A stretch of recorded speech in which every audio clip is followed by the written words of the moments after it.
Hi అండి, నేను ఈరోజు మీకు ఆంధ్ర స్టైల్లో తపాలా చెక్కలు చేసి చూపించబోతున్నాను. తెలంగాణలో వీటిని సర్వపిండి అని పిలుస్తారండి. ఆంధ్రాలో మేము వీటిని తపాలా చెక్కలు అంటాము. ఫస్ట్ మనం ఒక బౌల్ తీసుకొని ఆ బౌల్లో 2 కప్స్ రైస్ ఫ్లోర్ వేసుకోవాలి. తర్వాత ఆనియన్స్, పచ్చిమిర్చి, కొత్తిమీర, కరివేపాకు సన్నగా తరిగి పక్కన పెట్టుకోవాలి. ఇప్పుడు మనం పిండిని కలుపుకోవడం కోసం ఫస్ట్ మనం అందులో 1 టేబుల్ స్పూన్ సాల్ట్, కొంచెం చిల్లీ పౌడర్, 1 టేబుల్ స్పూన్ జీలకర్ర, అలానే ముందుగా తరిగి పక్కన పెట్టుకున్న ఆనియన్స్, పచ్చిమిర్చి, కొత్తిమీర, అలానే కరివేపాకు వేసుకోవాలి. ఇప్పుడు ముందుగా నానబెట్టి పక్కన పెట్టుకున్న పచ్చెనగపప్పు 1 టేబుల్ స్పూన్ అది కూడా వేసుకోవాలి.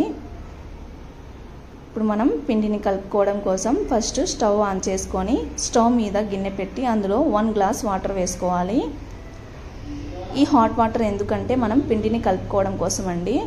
పిండిని కనుక మనం కూల్ వాటర్తో కలిపితే పిండి అనేది సరిగ్గా కలవదండి, విరిగిపోయినట్టు అనిపిస్తుంది. అందుకే మనం హాట్ వాటర్తో పిండిని అనేది కలుపుకోవాలి, అప్పుడే పిండి అనేది మంచిగా కలిసిపోతుంది.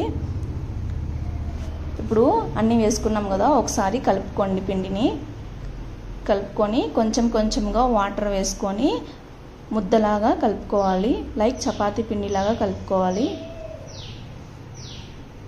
చూడండి, ఇలా కలుపుకోవాలి. ఇప్పుడు దీన్ని 1/2 అవర్ పక్కన పెట్టుకోండి. 1/2 అవర్ తర్వాత స్టవ్ ఆన్ చేసుకొని స్టవ్ మీద ప్యాన్ పెట్టుకొని అందులో ఆయిల్ వేసుకోవాలి. ఆయిల్ హీట్ అయ్యేలోపు మనం తపాలా చెక్కలు రెడీ చేసుకుందాము. చూడండి, మనం ముందుగా కలిపి పెట్టుకున్న పిండి ఉంది కదా, ఇప్పుడు దీంట్లో నుంచి కొంచెం పిండిని తీసుకొని ఇలా రౌండ్ లాగా కలుపుకోవాలి.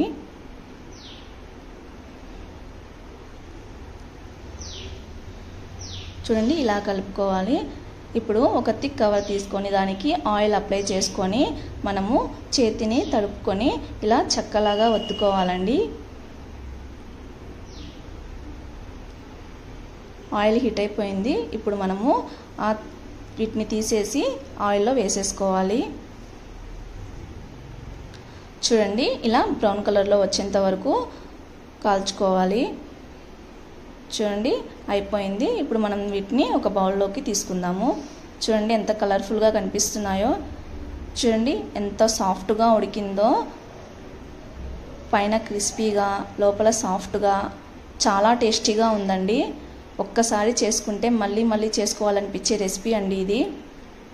మీకు కనుక ఈ వీడియో కనుక నచ్చినట్లయితే లైక్ చేయండి, షేర్ చేయండి, అలానే సబ్స్క్రైబ్ చేసుకోండి. Thank you, bye.